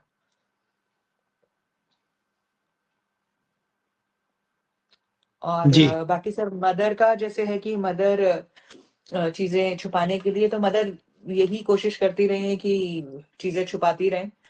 और नहीं, वो मतलब बृहस्पति जो के चीजें, कारण से बोला मैंने वंदना। मैंने क्या बोला कि ग्रह को पढ़ने के लिए, जैसे उन्होंने बोला था ना हमारे सुमित जी ने कि पंचम राहु, तो उससे व्याख्या आरंभ हुई थी। फिर मैंने कहा भी सूर्य को कैसे देखना चाहिए, शनि को कैसे देखना चाहिए। तो चौथे स्थान में जो बैठा हुआ बृहस्पति है ना, तो पहले तो क्या है कि जब भी किसी ग्रह को देखो ना, और आप अपने अभ्यास में ये लेके आओ, आपको ना बड़े इसके चमत्कारिक परिणाम मिलेंगे। जैसे पिछली कक्षा में कहा था, हालांकि उसका परिणाम देखने को नहीं मिला, लेकिन उससे मत घबराइए, वो मिले या ना मिले। जैसे कि पिछली कक्षा में भी एक 12वें सूर्य का चार्ट आया था, शायद दीपा जी के माध्यम से ही आया था, 12वां सूर्य था। तो उसमें मैंने बोला था कि मैंने कहा इनके मामा के परिवार में किसी व्यक्ति की छद्म से 2 विवाह हुए हों और उनसे ऐसे कोई बच्चा हो, तो वो क्यों था, मेरे दिमाग में, मेरे मस्तिष्क में सूर्य की कथा घूम रही थी। ठीक है, फिर मैंने सबसे पहले उसको उन सब कुंडलियों पे लगाने का प्रयास किया जिनमें 12वां सूर्य मुझे दिखाई दे रहा था, जिनमें 12वां सूर्य दिखाई दे रहा था। फिर मैंने उनसे उनके एक्सपीरियंस जानने की कोशिश करी, तो उसमें से काफी पॉजिटिव रिजल्ट आए। तो पहले ग्रह की कथा, ठीक है, फिर उस ग्रह को कौन से भाव से जोड़ के देख रहे हो, फिर उस चीजों से जो है ना, आप देखो ज्योतिष में ऐसा हमारे सर कहा करते थे कि एक समय के बाद आप केवल ना इसमें चीजों को जोड़ जोड़ के चीजें निकालोगे। मतलब एक है आर्ट ऑफ प्रिडिक्शन, वो वहां तक है, यहाँ तक कि इस भाव का स्वामी यहाँ गया, इसका परिणाम ये, इस भाव का स्वामी वहां गया। इसके बाद जो ऊपर की जो चीज आती है वो आती है, आप चीजों को जोड़ जोड़ के निकालो। जैसे मैंने राहु के बारे में इसमें बोला, बृहस्पति के बारे में इसमें बोला, ठीक है। तो वो क्या बता रहा है, जैसे बृहस्पति क्या थे, बृहस्पति की जो जीवन साथी थी, उन्होंने चंद्रमा के साथ समागम किया और उससे उनका एक पुत्र उत्पन्न हुआ। तो इससे क्या बनता है कि वो किसी संतान को अपने पास लेंगी जो उनकी नहीं है, और फिर उसको फिर अपना मान लेंगी। अब इसके आप इसी व्याख्या को धीरे धीरे आप एलोबरेट करिए। बुद्ध क्या है? बुद्ध अपने आप में एलिजिमेटेड चाइल्ड है। अब उसको लगा के देखिए, इस तरीके से देखिए। शनि क्या है? ये ऐसे आपको उससे जो है ना प्रेडिक्शंस आएंगी आपको। जी सर इसमें जैसे अभी हम दशा की बात कर रहे थे कि मून और जुपिटर की है, तो सर जब से मून में जुपिटर शुरू हुआ है तब से मदर की हेल्थ को लेके इश्यूज रहे हैं। हाँ, ये मून जुपिटर में थोड़ा सा माँ के स्वास्थ्य को, एक तो माँ से अष्टम स्थान का स्वामी है, और यदि देखें तो माँ से अष्टम स्थान के अंदर शुक्र, चंद्रमा और केतु है। और मैंने अभी आपको बताया केतु जो होता है वो एग्जैक्टली आपके कर्क राशि में और राहु सिंह राशि में अच्छा नहीं होता है। दूसरी बात एक और भी है कि शुक्र भी कर्क राशि में अच्छा नहीं होता। शुक्र कर्क राशि में क्यों अच्छे नहीं होते? विवाह के लिए। और केतु कर्क राशि में क्यों अच्छे नहीं होते? माता और माता के स्वास्थ्य के लिए अच्छे नहीं होते। तो इसमें ये पता लगता है कि जब ये दशा रही होगी, जैसे सर कहा करते थे, एक है प्रोमिस को पढ़ना और एक है दशा नाथ से अंतरदशा नाथ के योग बना। तो 6-8 की दशा चल रही है चंद्रमा बृहस्पति की, तो ये पीरियड थोड़ा सा, बृहस्पति जिन चीजों का कारक है, चौथे स्थान का, सातवें स्थान का, तो सातवां स्थान दैनिक व्यवसाय, यात्राएं, जीवन साथी और इन सबको बता रहा है। चौथा स्थान संपत्ति, माँ, वाहन, गाड़ी के सुख, बंधु बांधवों का सुख, इनको बता रहा। तो इस पीरियड में इनमें कोई ना कोई समस्या आ सकती थी। जी सर चौथा स्थान से सोशल इमेज के लिए भी होगा? सोशल इमेज के लिए भी है जी। कुआ सर बावड़ी सोशल बोला है ना इमेज को, उसको। हाँ, हाँ जी सर, सोशल इमेज और प्रॉपर्टी और मदर, सर ये सारा कुछ जब से जुपिटर का पीरियड शुरू हुआ तब से चल रहा है। इसके बाद शनि का आने वाला हाँ जी। और सर है। जो खर्चा जैसे है कि सर खर्चा भी सर वो 12th हाउस में वही है कि जहाँ वाहवाही हो वहीं खर्चा करना है, जहाँ वाहवाही नहीं तो वहाँ खर्चा बंद। राजा है तो राजा का खर्चा कहाँ होगा? आत्म प्रशंसा में होगा। खर्चे के स्थान में यदि मंगल बैठा हो तो खर्चा किस में होता है? सूर्य बैठा हो तो खर्चा किस में होता है? बुध बैठा हो तो। उससे आप अंदाजा लगाइए। बाकी सर ये तो फिर मतलब मैंने भी देखा है कि सन जहां पे बैठा है वहां पे उस स्थान को तो जला ही देता है, मतलब उसका जिस भी हाउस में जिसका बैठा है उस हाउस से तो वो परेशान है ही है। हम्म और सर जुपिटर फोर्थ में भी ये है कि सर वो ऐसे लोग सोशल इमेज को लेके कंसर्न होते हैं, जो मैंने भी काफी चार्ट्स में देखा है। बृहस्पति का काम क्या है? बृहस्पति को जब पढ़ेंगे तो ही तो पता लगेगा ना। दी होली प्रिस्क्रिप्टर्स बोलते हैं उसको। वो कहते हैं कि भाई जो उनको पता होता है कि अनएथिकल है, फिर भी उसके बाद भी उसको अडॉप्ट कर रहे होते हैं, सामाजिक ताने बाने की वजह से, क्योंकि गुरु कहलाना है, देव गुरु कहलाना है उन्होंने। तो इस वजह से दूसरे में बैठा हुआ बृहस्पति बड़ा ध्यान से देखना चाहिए, बड़ा झूठ बुलवा देता है। और सर जो अभी आपने बताया कि जुपिटर फोर्थ में मेल चार्ट में बहुत सिलेक्टिव होते हैं, तो सर शादी इसीलिए नहीं हुई because he was too selective. ये आचार्य गणेश जी का सिद्धांत है। मैं कभी भी ऐसा मानता हूँ, जिन आचार्यों के माध्यम से मुझे जो भी मिला, चाहे मैंने किसी से भी सीखा हो, तो वो ये कहते कि थे कि 10वें में बैठा हुआ बृहस्पति कन्या की पत्री में और चौथे में बैठा हुआ बृहस्पति पुरुष की पत्री में विवाह के लिए बड़ा चूजी बनाता है, बड़ा सिलेक्टिव। ऐसा चाहिए, ये चाहिए, ऐसी होनी चाहिए, वैसी होनी चाहिए।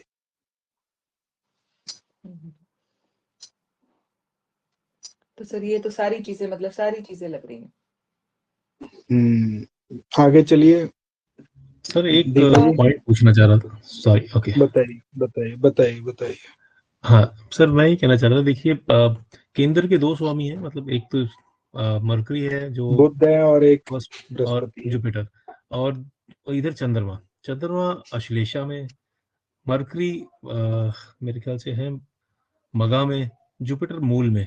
मतलब ये तीनों, मतलब अब वो जो हम बात करते हैं सर गण मूल वाले, मतलब उससे कुछ ऐसा रिलेशन बनता है कि ये बिल्कुल या तो एंडिंग में चाह रहे हैं, दो मतलब तीनों। ये एक तो ये पॉइंट मत पता करना है, तीनों के तीनों इसमें है जो मेजरली देखने को मिल रहा है।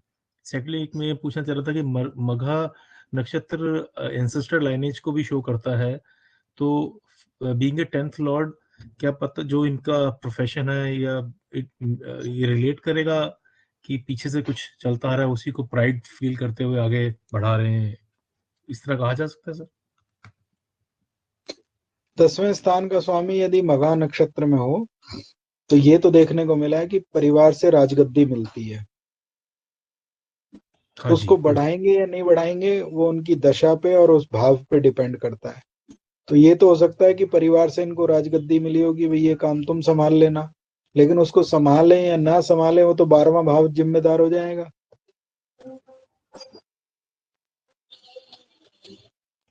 ठीक है सर। 12वें स्थान में तो व्यक्ति संभाल नहीं पाता। दूसरी बात आपने कहा कि चंद्रमा जो है अश्लेषा में, और जो बात आप कहना चाह रहे हैं वो यदि लगन गंडांत में हो, चंद्र गंडांत में हो और सूर्य गंडांत में हो, तो ये सबसे पहले चंद्र गंडांत देखना चाहिए। तो चंद्र गंडांत में तो है, तो जब भी ग्रह गंडांत में होता है तो मूड स्विंग्स लेके आता है, हार्मोनिकल इनबैलेंस लेके आता है। हार्मोन इनबैलेंस से व्यक्ति के मूड स्विंग्स होते हैं, उसका पता नहीं लग पा रहा होता वो किस दिशा में जाएगा। दूसरी बात, यदि लग्न गंडांत में है तो लग्न गंडांत में नहीं है, और सूर्य भी गंडांत में नहीं है। तो इसलिए एक ग्रह गंडांत में है तो वो मूड स्विंग्स के बारे में बताता है कि ये इसमें देखने को मिल रहा है। लग्नेश है, जैसे लग्नेश है इसलिए कह रहा लग्नेश के लिए नहीं बोला गया, लगन के लिए बोला है। लगन चंद्रमा सूर्य। था। जी, ठीक है। परिवार की गद्दी तो संभालने को उनको मौका जरूर मिला होगा, और वैसे भी ये न्यू बॉर्न है, या तो फर्स्ट बॉर्न है या फर्स्ट जेंडर है, तो इन्होंने बताया कि ये फर्स्ट बॉर्न है, तो नो डाउट इन्हें परिवार की गद्दी संभालने का तो अवसर मिला है, लेकिन परिवार की गद्दी 12वें स्थान में कहाँ से संभाल पाएंगे। सर इसमें परिवार की गद्दी सर नहीं संभालने का मौका मिला। ये सर अभी शेयर करूँ या बाद में? बाद में शेयर कर देना या अभी कर दो, उसमें क्या दिक्कत है। मतलब सर क्योंकि अगर हम गद्दी की बात करें तो फैमिली बिजनेस फैमिली है, तो ये पहले हैं जिन्होंने नौकरी की, मतलब अपनी एजुकेशन के बेस पे अपने लिए जो भी बनाया। और हम्म दूसरा सर ये फर्स्ट बॉर्न होने के बावजूद भी ये फैमिली के साथ नहीं रहे। हम्म। मतलब ये 3 साल की उम्र से अपने ननिहाल में पले। देखो ऐसा है कि परिवार की गद्दी संभालने का इसमें इसलिए मौका मिलता है क्योंकि फर्स्ट बॉर्न ही सबसे पहले परिवार की गद्दी संभालता है। तो जो बात आप कह रहे हो कि भाई परिवार की गद्दी इन्होंने नहीं संभाली, एग्जैक्टली इन्हीं को संभालनी थी, लेकिन 12वें स्थान में होने के कारण से वो संभाल नहीं पाया। जो मघा नक्षत्र से पूछ रहे थे ना सुमित जी, मैं उस बात को बता रहा हूँ कि मघा नक्षत्र में देखें तो मघा नक्षत्र में कौन है। मघा नक्षत्र में है आपके लग्नेश, मघा नक्षत्र में है दशमेश। दशमेश होने के कारण से परिवार की गद्दी संभालने का मौका मिलता है। लग्नेश होने के कारण से खुद ही परिवार का उत्तराधिकारी होता है, सबसे पहला उत्तराधिकारी होता है। अब बात आती क्या ये संभाल पाएंगे, वो है 12वां स्थान। 12वें स्थान में तो नहीं संभाल पाएगा। तो सर वही अगर हम मतलब रफली वही पीरियड देखें कि 77 में जब सन का पीरियड था तो तभी ये फिर नाना की फैमिली के साथ उनके पास चले गए थे मरकरी में, सन में।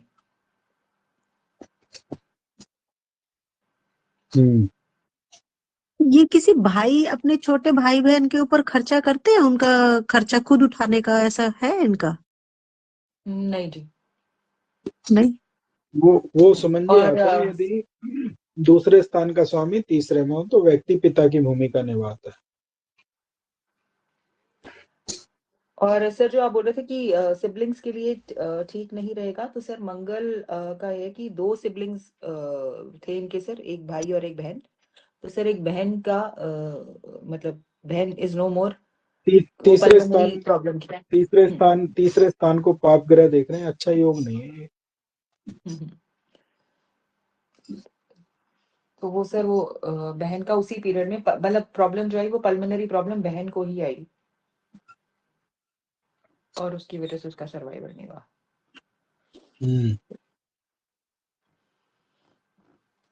और वो सर मंगल के पीरियड में ही आया। कोई कोई उनको चेस्ट रिलेटेड प्रॉब्लम हो गई थी। हाँ, कोविड में शी पास्ड अवे। ओके।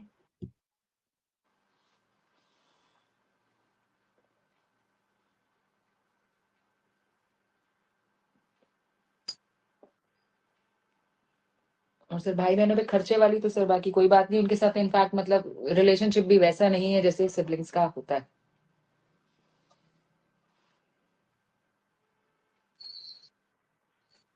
दोबारा बोलिए, सॉरी। सर मतलब अपने सिबलिंग्स के साथ भी कनेक्टिविटी बहुत ज्यादा कभी भी नहीं रही। हम्म।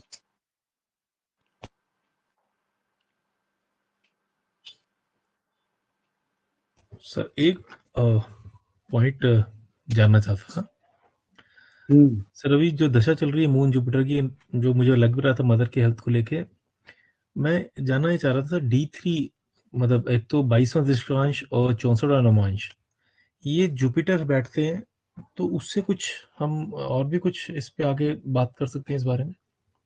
जैसे सर 22वां दशकांश भी जुपिटर है और 64वां नवांश भी जुपिटर है सर। मतलब D9 में मून से चौथा भाव, जो सॉरी चौथा भाव को 12वां मतलब पड़ता है, तो मतलब पाइसिस पड़ता है, तो दैट इज जुपिटर। और 22वां दशकांश D3 के अंदर 8th लॉर्ड जो है वो भी जुपिटर है, और जुपिटर ही इस पे अंतरदशा में चल रहा है। तो मैं अगर मदर की हेल्थ को लेके कुछ इस पे indication, I am just speculating कोई, क्योंकि सर अभी क्या है, प्रत्यंतर दशा के अंदर के बाद जो सूक्ष्म दशा है ना, वो केतु की आ रही है, और ये जुपिटर बोला केतु की नक्षत्र। बोला तो है ना कि इस पीरियड के अंदर माँ को जो है ना हेल्थ इशू आए हैं। हाँ ठीक है। जो बात आप कह रहे हो वो बोली तो है उन्होंने ऑलरेडी, यहाँ उनको मदर को लेके हेल्थ इशू आए हैं।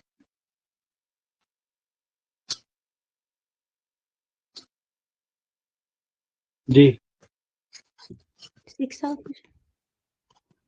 नोट कर लेना। अच्छा पॉइंट वो बोला उन्होंने दूसरे तरीके से, जैसे कि हमने उसको सीधा बोला कि शुक्र चंद्रमा से बृहस्पति 6-8 बैठे हुए हैं, लेकिन सुमित जी ने उसकी एलोब्रेशन और भी आगे तक दी है कि जो बृहस्पति है वो 22वें दृष्टान और 64वें नवांश के भी स्वामी है।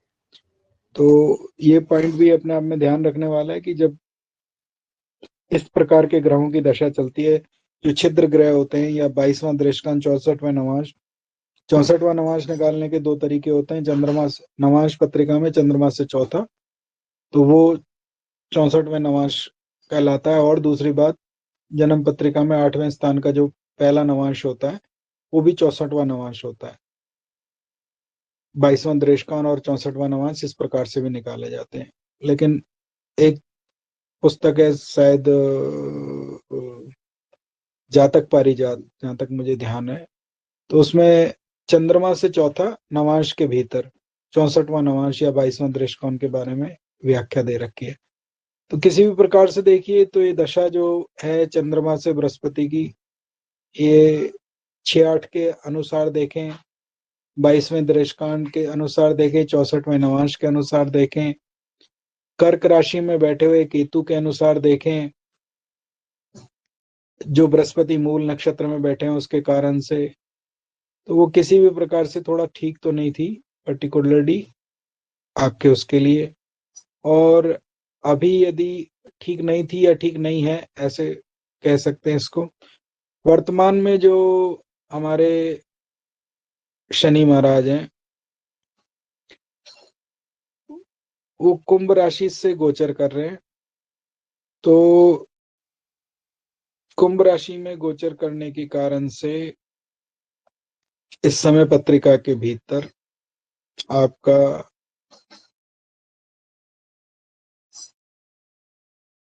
तीसरा स्थान दोहरे गोचर के कारण से एक्टिवेट है। शनि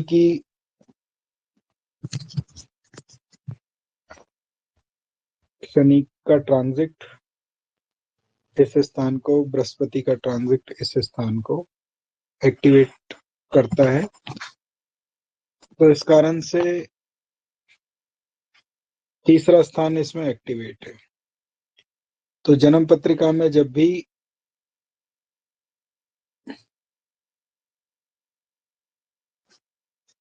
तीसरा, 9वां, 8वां, 12वां, और सॉरी इसमें एक और लिख लेना चाहिए, छठा, ये जागृत हों तो पत्रिका को बहुत ध्यान से देखना चाहिए। तीसरा क्या है, अष्टम से अष्टम।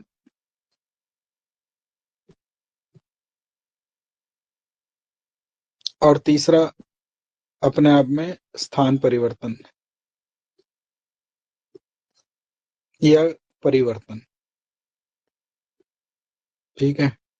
9वां 10वें से 12वां परिवर्तन और व्यवसाय। 8वां अधोपतन, 12वां व्यय। तो यदि बृहस्पति और शनि के द्वारा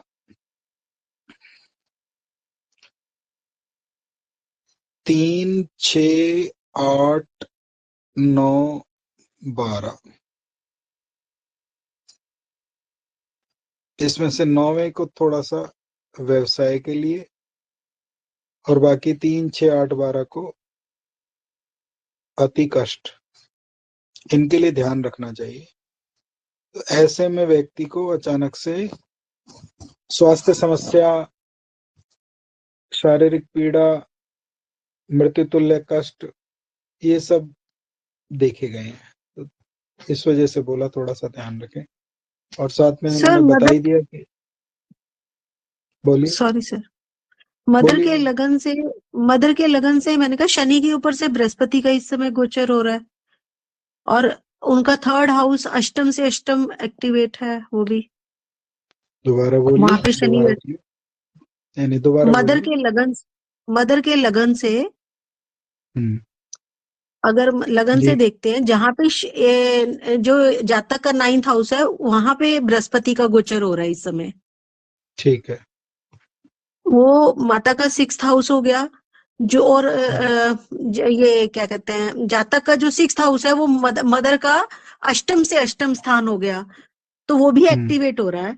उसके ऊपर शनि का गोचर हो रहा है। माता के 3rd हाउस के ऊपर शनि का गोचर चल रहा है। और नहीं, जो एक्टिवेट होने के लिए कहा गया ना सुमन जी, एक्टिवेट 2 ग्रहों के गोचर के संयुक्त गोचर से होते हैं। तो संयुक्त जो गोचर है वो केवल तीसरे स्थान पे एक्टिवेट है।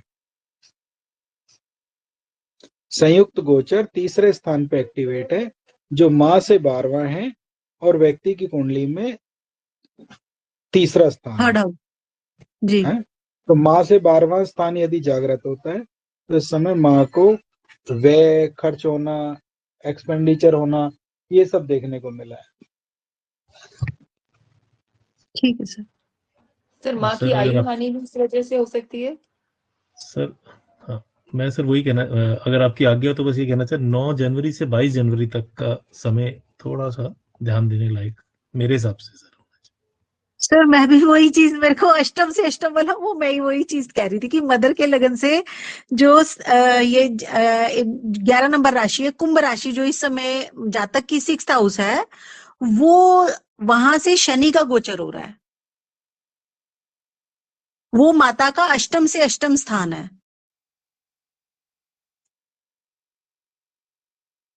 मैं उस तरह देख रही थी सर।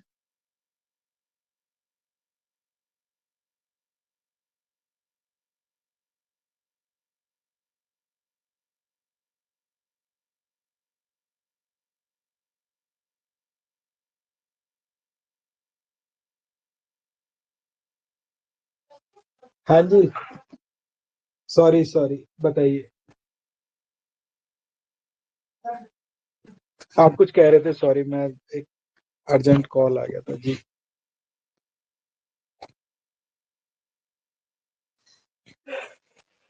तो मैंने ये कहा था कि अगर आपकी आज्ञा हो तो मैंने कहा 9 जनवरी से 22 जनवरी थोड़ा समय देखने, मतलब मदर की हेल्थ को थोड़ा सा ध्यान रखने लायक समय है थोड़ा देखना। देखो, वो मैं एक बात बताऊं आपको सुमित जी, आपका सिद्धांत तो ठीक है और हमेशा इसी हिसाब से देखना चाहिए, लेकिन कभी भी ना इवेंट के लिए, घटना के लिए बिल्कुल प्रिसाइजली टाइम मत बोलना। मैं आप सभी लोगों से आग्रह करता हूं। उसका कारण क्या है, जिस समय पे ज्योतिष की गणनाएं की गई उस समय से आज तक बहुत सारी जो चीजें हैं वो बदली हैं, उसके ऊपर हमारा शोध कितना हुआ। आप ये तो कह सकते हैं कि ये समय जो है ना माता जी के लिए ठीक नहीं है, तो इसमें आप ये कहें जनवरी, इसमें आप फरवरी भी लेके चलिए और इसमें आप दिसंबर भी लेके चलिए, तो आपकी जो वो है ना क्या बोलते हैं, आपको आपको प्रमाणिकता वो अच्छा मिलेगी। जैसे ज्योतिष में जो सिद्धांत कहे गए हैं, वाक् पटुता में, शब्द शास्त्र, ज्ञानम जितेंद्रिय, इन सब चीजों के बारे में कहा गया है। इसका मतलब ये है कि बोलने की कला होनी चाहिए आपके पास।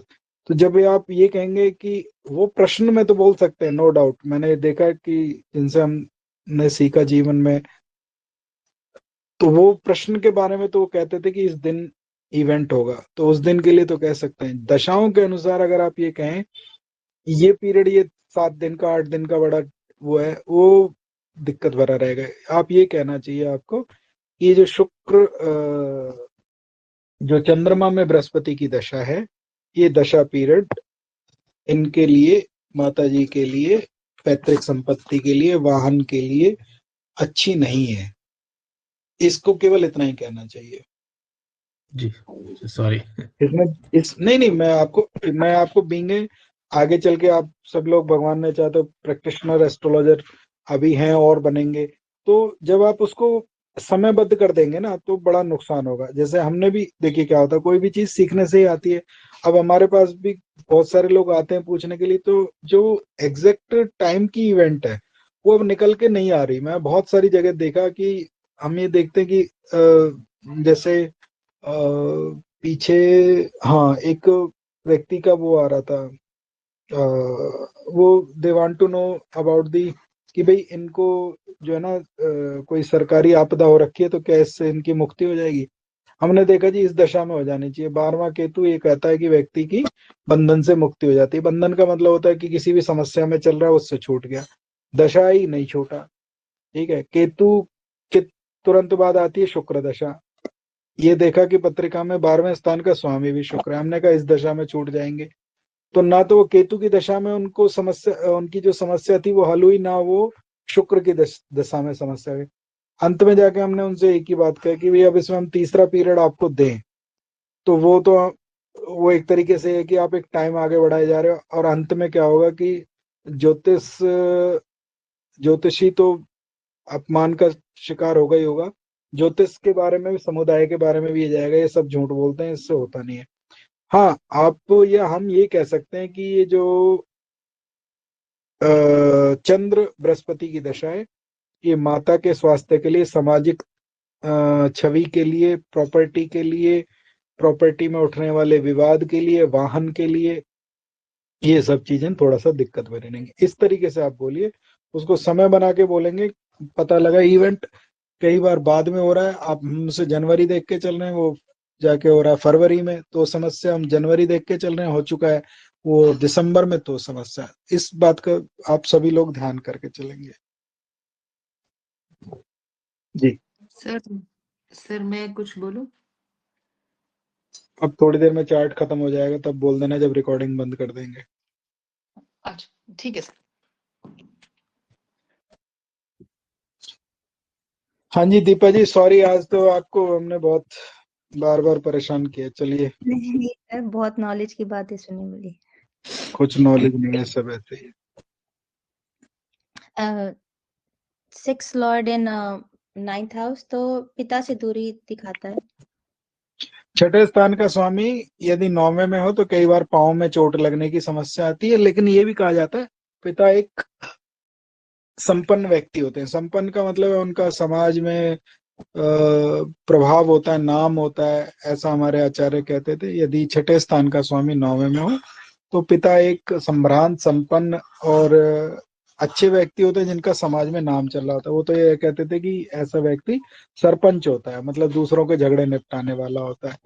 छठे स्थान का स्वामी 9वें में होने से पाँव में चोट लगने की समस्या, साथ ही साथ जो नी प्रॉब्लम और ऑर्थराइटिस प्रॉब्लम्स भी लेके आ सकता है। छठे स्थान का स्वामी 9वें में होने से थोड़ा एक दिक्कतें भी आती हैं।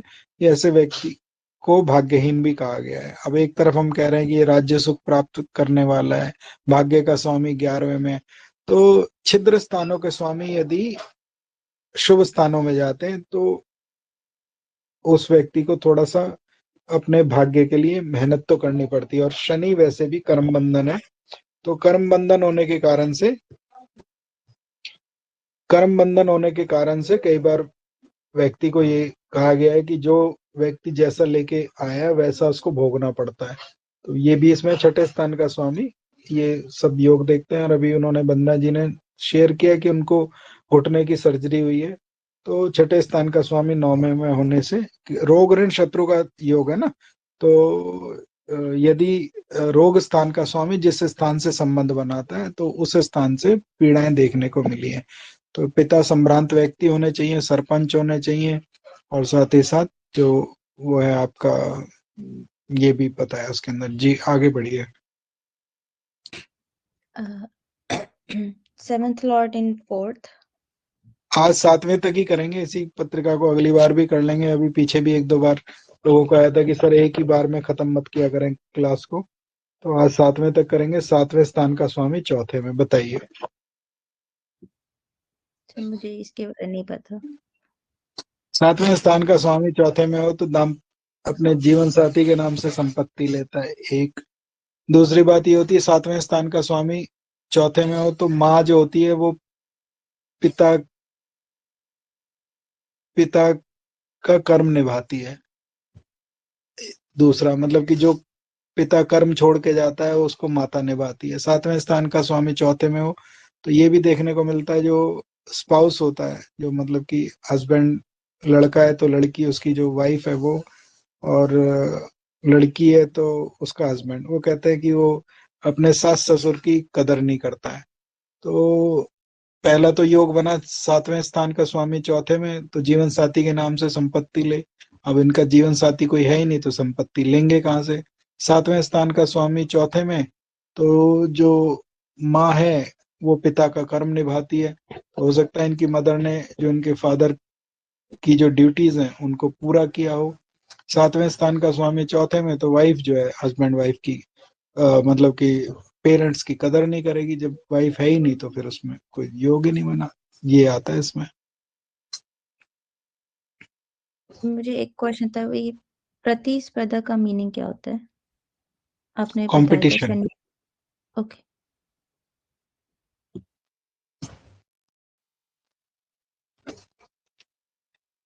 अब इसमें मैरिज ना होने के क्या कारण आपको नजर आते हैं? पहली बात तो राहु 5वें में।